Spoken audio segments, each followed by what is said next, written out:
compatibles y cuáles no. Cuáles son compatibles con un horario del día incluso y cuáles no. Y él enseñaba que hay alimentos que crecen en el aire y por lo tanto tienen una carga eléctrica.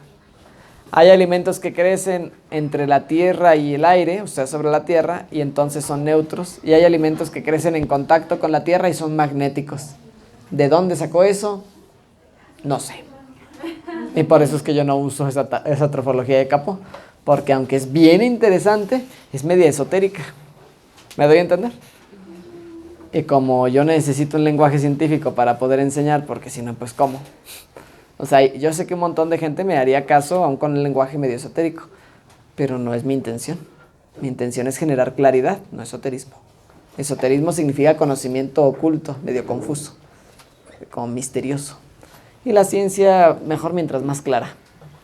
Entonces yo tomé la teoría de Capó, interpretada por Lesaeta, que es quien fue curado por el padre Tadeo de Vicent de tuberculosis, sífilis y gonorrea, que es el autor de ese libro verde que les mostré, que es por quien yo me curé. No les he contado casi nada, ¿ven? Que son 7 horas. Entonces, sí, tengo que. Entonces yo me basé en la trofología de Lesaeta, que es la misma de Capó, pero yo quise usar conceptos más claros. Así que me di cuenta de que tenían todo que ver con el pH, que es un lenguaje completamente científico, que tiene mucho que ver con las enzimas, que tiene mucho que ver con los procesos biológicos y fisiológicos. Y entonces generé un lenguaje, una explicación, un sistema de conocimiento mucho más coherente de la trofología. Y entonces, para no llamarle trofología, no se vayan a confundir con los conceptos de eléctrico, magnético y neutro, porque yo no los uso, le llamamos alimentación fisiológica. Ahora ven por qué, sí, soy trofólogo, pero más que trofólogo, más bien enseño cosas con otro lenguaje, que en lo particular me ayudan más. Bien, entonces, vamos al grano. Entre los alimentos hay propiedades básicas que podemos tomar como punto de referencia. Por ejemplo, en su proporción de contenido nutricional, ¿qué sustancias son las que están más presentes? Por ejemplo, ¿cuáles son las que tienen más grasa? ¿Cuáles son las que tienen más carbohidratos? ¿Y cuáles son las que tienen más aminoácidos? ¿Cuáles son los tipos de vitaminas que tienen? ¿Y cuáles son las que tienen más minerales? De los minerales no les hablé, pero son todos los de la tabla periódica. Así de simple. Cuando un alimento tiene estos minerales en forma de ion significa que tiene una carga positiva o negativa suficiente como para hacer reacción con otra molécula. Eso sí es química básica. Digamos pues que son los elementos que sí se pueden utilizar por un cuerpo vivo. Los demás son los minerales no iónicos, que son como una moneda. Si te la comes, no es que te aporte níquel. ¿Me doy a entender? Porque está en una forma no iónica. Para que se convierta en iones tiene que haber una corriente eléctrica o una acción bacteriana o ciertas reacciones biológicas y químicas muy interesantes que hay en la naturaleza todo el tiempo. Y son las que hacen que esta tierra pueda ser nutritiva para esta planta. Si nosotros comemos tierra, no vamos a obtener casi nada porque los iones que están ahí no los podemos absorber o aprovechar nosotros. La planta sí, por las reacciones químicas que hay en las raíces de ella, que están llenas de bacterias y humedad. La humedad y las bacterias producen corrientes eléctricas microscópicas que hacen que los minerales se conviertan en iones. Maravillas de la naturaleza. Sí, es lo mismo que hace en nuestro intestino. Bendita flora intestinal que nos mantiene vivos y sanos. Y terrible medicina que mata la flora intestinal. Lo primero que hace. Fíjense hasta dónde el mal. Muy bien, entonces, las proporciones en un alimento. Podemos ver pues cuáles tienen minerales, de qué tipo, cuáles tienen vitaminas, de qué tipo, cuáles son compatibles con cuáles. No es algo tan simple de estudiar científicamente. Es la cosa más difícil que hay en el mundo de la ciencia y por eso es que casi nadie se atreve a desarrollar ese conocimiento. Es tan delicado y tan difícil de reproducir en un laboratorio que por eso es que siguen diciendo que no es científico, porque ¿cómo lo vas a comprobar en un laboratorio? ¿Cómo vas a reproducir todo el metabolismo de la biología humana en un laboratorio? Es imposible. Tan solo necesitas enzimas de la saliva de verdad. Pero en cuanto sacas la saliva de la boca se descompone. ¿Cómo lo vas a reproducir en el laboratorio? Necesitas jugos gástricos de verdad, pero en cuanto los sacas de su campo se descomponen. Es como la sangre, en cuanto la sacas empieza a morir, porque ya no está en el cuerpo, salvo que la pongas en agua con sal y en ciertas condiciones, que se estudia la sangre viva. Pero es muy, muy difícil reproducir todo el metabolismo humano en un laboratorio. Y más, imagínate que ya que puedas hacer el experimento magnífico del laboratorio, ahora digas, ¿y la guayaba combinará con la pera? Vamos a hacer la prueba. Y haces las reacciones químicas de la guayaba y la pera.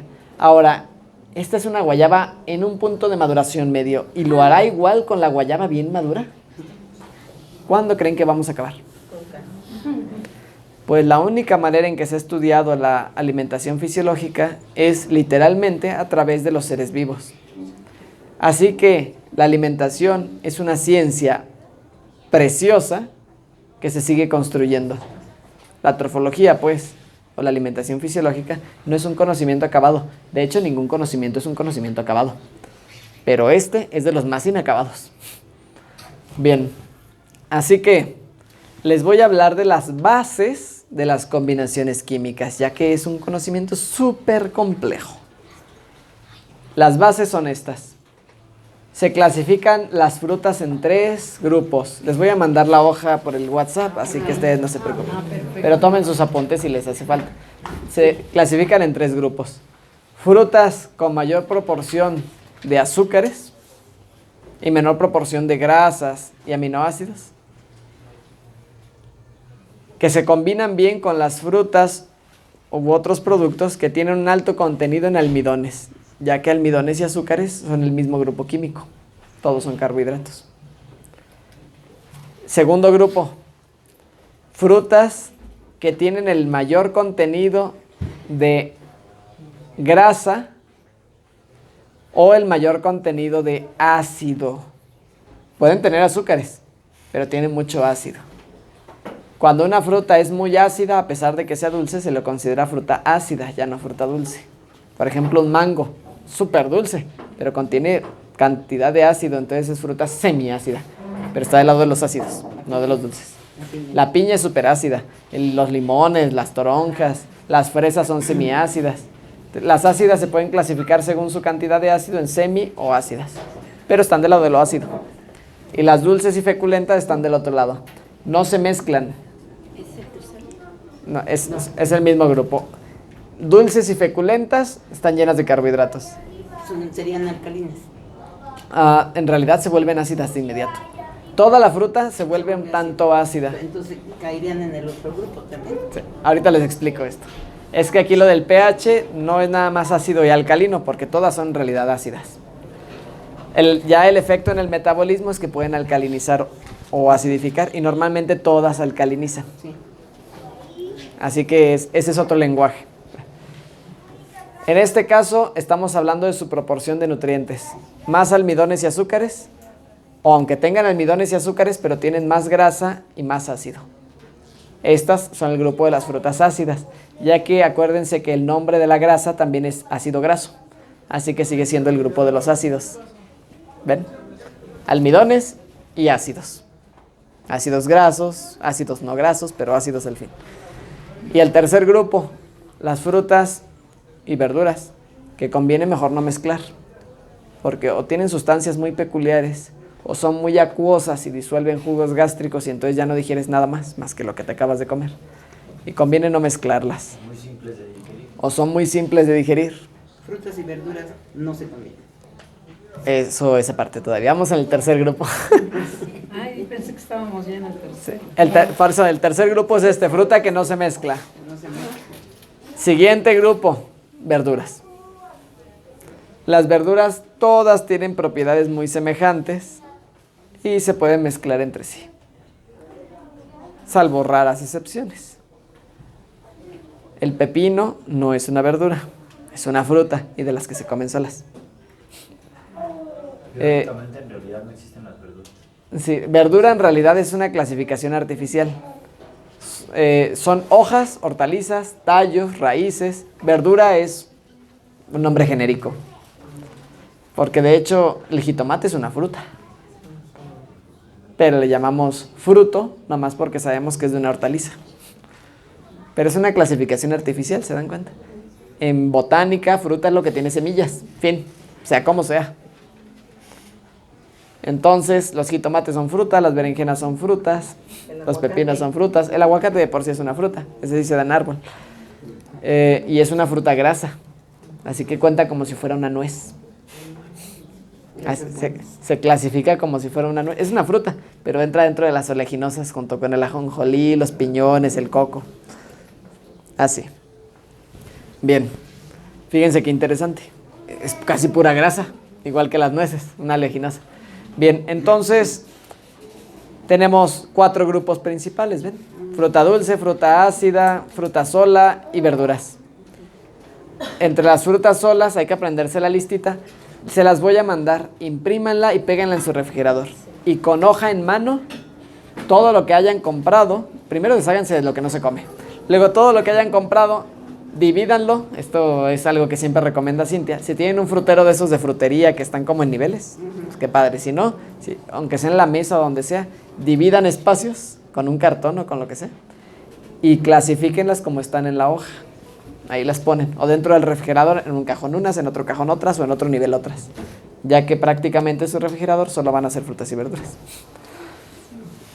Bien, así ya las tienen clasificadas por grupos y no se confunden. Incluso pongan el letrero, fruta dulce, fruta ácida, fruta sola, verdura. Así. Rapidito, en una semana, si ponen atención, van a entender la clasificación y nunca más se van a confundir. Cuando vean una fruta muy exótica y digan, eso no está en la lista, me preguntan o mejor no la mezclen.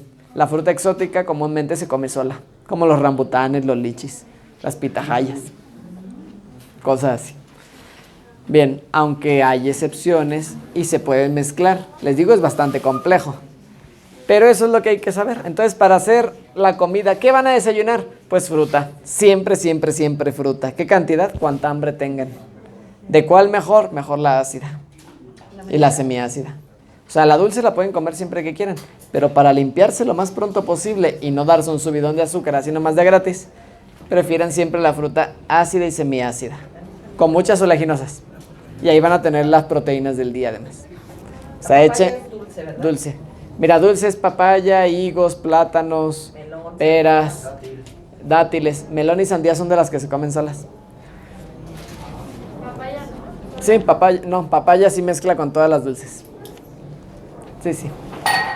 Bien, ahora hay personas que aún comiendo trofológico se les hincha la panza porque tienen fiebre gastrointestinal. Primero hay que erradicar la fiebre gastrointestinal para tener buenas digestiones. Es un círculo virtuoso. Comes bien, se apaga la fiebre gastrointestinal un poco, pero solo un poco. Te enfrías el vientre y digieres mejor. El círculo virtuoso comenzaría enfriándote el vientre. Te mojas la panza, haces un baño de asiento, un baño genital. Se los mando en video porque si no, no nos vamos de aquí. Un baño genital, un baño de asiento y luego comes.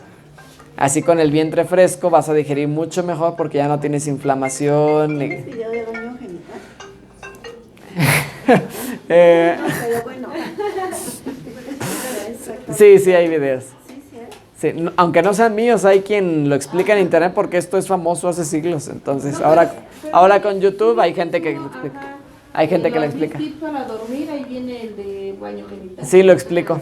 Pero puedo hacer... No con fotos. Sí. Son dibujos. Sería pornografía. El baño genital literalmente se hace sentándose en la orilla de un asiento, poniendo una cubeta de agua fría debajo, con la zona genital al aire, se desnuda la parte baja y agarran con un traste de agua y lo dejan escurrir las mujeres sobre los labios externos. El agua vuelve a caer en la tina o en la cubeta.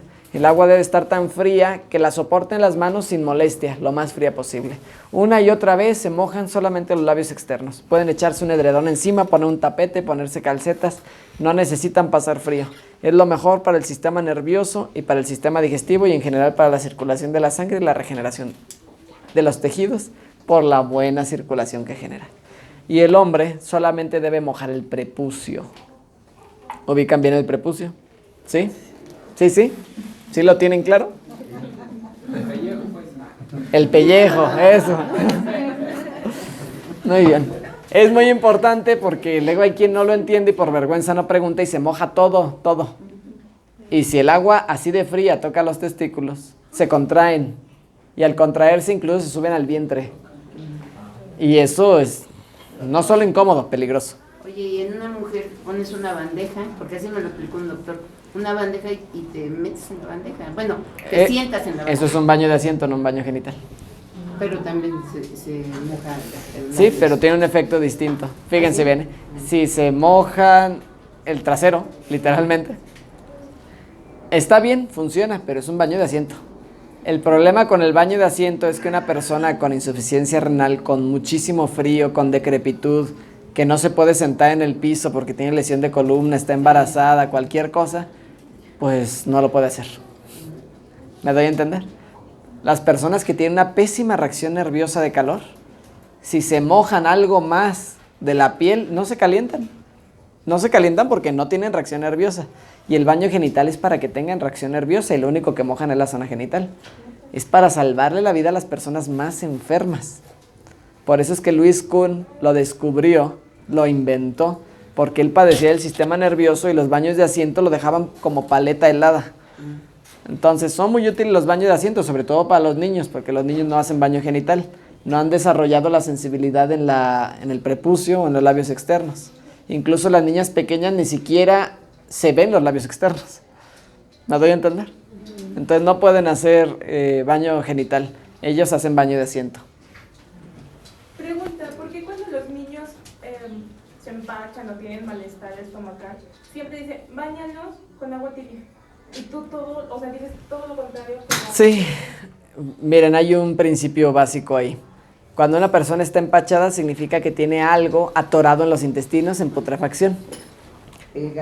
Pero no en el intestino grueso necesariamente. El empacho es grave porque es en el intestino delgado. Y la lavativa para nada sirve. Porque la lavativa solo lava el colon. Y entonces... Cuando tienen X malestar. Ah, bien. Bien, la mayoría de los consejos de no los bañes con agua fría es porque no saben usarla. Así de básico. Ya ven que está esa expresión que dicen cuando alguien le da catarro, tiene flemas, es frío, es calor subido. Calor subido. ¿Qué significa exactamente? Sepa. O está moqueando y dicen, es el frío. ¿Explicación? Ninguna. Son expresiones, meras expresiones. Entonces es muy importante que la cultura popular de la medicina tradicional se vaya haciendo cada vez más clara. Con este sistema van a poder entender por qué sí, por qué no. Por ejemplo, a las mujeres se les dice, no te mojes el vientre vas a agarrar frío. Y es todo lo contrario. Deberían de mojarse constantemente el vientre para no tener cólicos.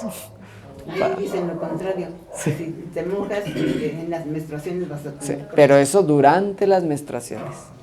Durante las menstruaciones, si te mojas con agua fría, sí se te puede intensificar un cólico. La naturaleza del cólico es de segundo nivel. De hecho, di una conferencia hace poco, que no sé si la subí a YouTube, de medicina social de segundo nivel. No venía incluido en el pago de la conferencia, ¿eh? Ese es extra. Oye, fíjense bien. La naturaleza de un cólico no es fácil de entender, igual que la de un resfriado. Así que lo voy a dejar para otro momento, porque ya es tarde. Dani, perdón, nada más. Entonces, cuando está en periodo, ¿es no recomendable bañarse con agua No, fría? durante los 3 días que debería durar el periodo, si dura más que eso, hay un problema. Durante los 3 días que debería durar el periodo, no deben de hacer baños de asiento, ni baños genitales, ni bañarse con agua helada. Pero tampoco con agua caliente. Sí, fresca. Puede ser agua fresca, agua a la temperatura del cuerpo, cuanto más. Pero lo interesante ahí es que hay que hacer terapia de contraste si hay cólicos. Pero no la terapia de contraste con agua caliente, sino con plantas calientes, que nada más es para calentar la zona, no quemar, sino producir vasodilatación, inmediatamente frotar con agua fría. O sea, prácticamente una terapia de contraste de las ordinarias, pero sin quemar. Porque no les voy a explicar el cólico, me resisto. Pero ahí es otra terapia. Cuando hay dolor porque la zona está fría, se trata con calor alternado con agua fría. Calor primero alternado con agua fría. Cuando hay dolor porque la zona está caliente, como una inflamación en un golpe, Solamente se trata con frío. Es mucho más simple. Barro, una compresa fría, papas ralladas, una bolsita de gel del refrigerador, cualquier cosa de esas. Incluso agarra las verduras del refrigerador y te las puedes pegar, hasta una hoja de higuerilla, hoja santa, montones de remedios tradicionales que hay para eso, para refrescar. Cuando está inflamado se pone algo frío y la vasodilatación se vuelve a vasoconstricción otra vez, empieza el flujo normal. Y lo mejor es barro, porque además drena, les decía, por el sílice. Pero cuando el dolor es frío, como el reumatismo, entonces se aplica vapor, calor, vapor de agua caliente y frotación de agua fría. Vapor de agua caliente, frotación de agua fría. ¿Cuánto tiempo el vapor? Hasta que se caliente la zona. No tiene que sudar, no tiene que enrojecer, hasta que se caliente un poco. En cuanto se caliente un poco, que significa que ya hay circulación sanguínea, agua fría. Y otra vez, para producir la vasodilatación, vasoconstricción, lo que hace que fluya la sangre y se quite el problema.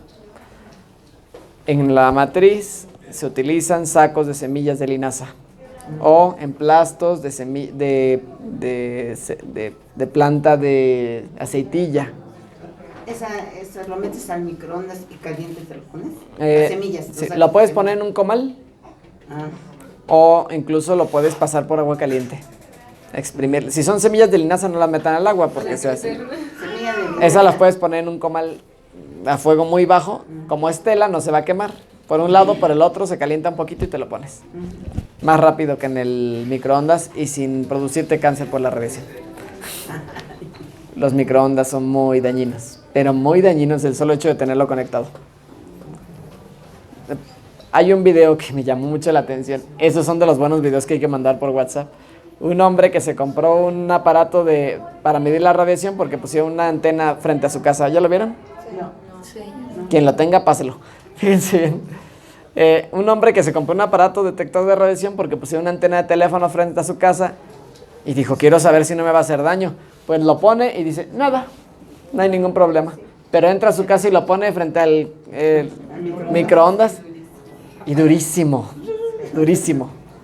Entonces, una cosa dañina. Y eso que está frente a él.